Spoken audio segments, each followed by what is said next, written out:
Now it's time to discuss development of the ear. Development of ear is basically divided into development of the internal ear, development of middle ear, and development of external ear. Development of the internal ear will start at the 4 week, and it starts with the thickening of an ectoderm which forms aortic placode, and aortic placode invaginates in the adjacent mesenchyme, which is adjacent to the rhombencephalon to form the aortic vesicle. Aortic vesicle then form two portions, an utricle portion and the saccule portion. Saccule portion forms a saccule which contains the sensory hair cells and involved in a linear acceleration and for force of gravity. Whenever the movement of the body is in linear acceleration or with the against the force of gravity, the saccule is involved.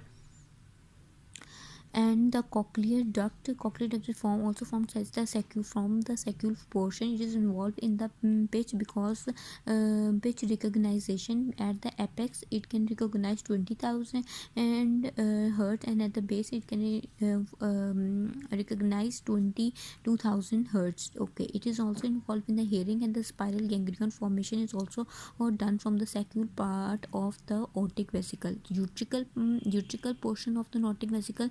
Utricle has sensory hair cells. It is also involved linear acceleration and the body movement against the force of gravity. And then sensory utricle portion give rise to the utricle and the semicircular canals, and it contains sensory hair cells, and the cristalla ampullaris is formed from the utricle portion, the semicircular canal portion of the aortic vesicle, and is involved in an angular acceleration.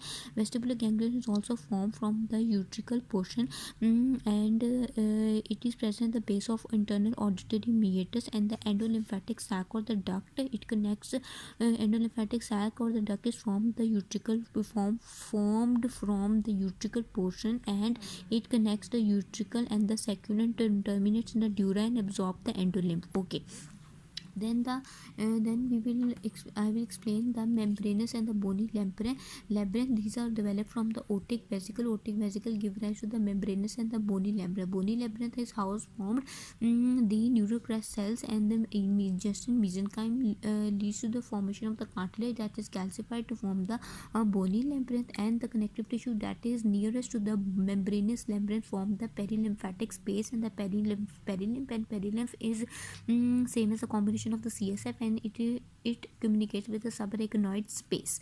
Now I will explain the formation of the middle ear. Middle ear has three bones: malleus, incus, and stapes, and the malleus is formed from the pharyngeal first pharyngeal arch, and it has muscle of tensor tympani muscle, and it is innervated by the trigeminal nerve, cranial 5, but the division is the third division.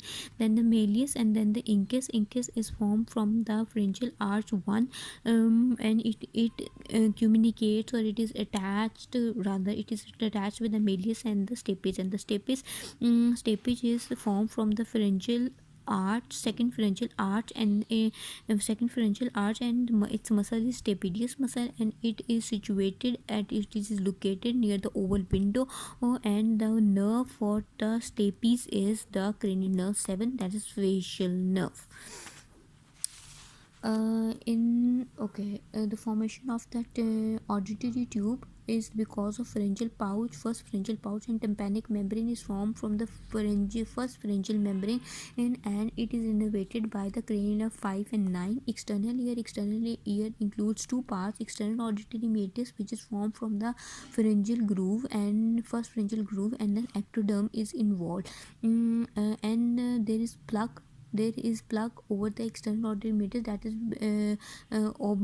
is you can say that is vanished because of it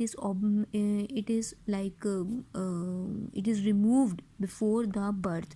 The auricle is made of 6 auricle helix, and it is formed from first pharyngeal groove, and it is innervated by cranial of 5, 7, 9, and 10, and cervical 2 and 3rd division also supply it. Thank you.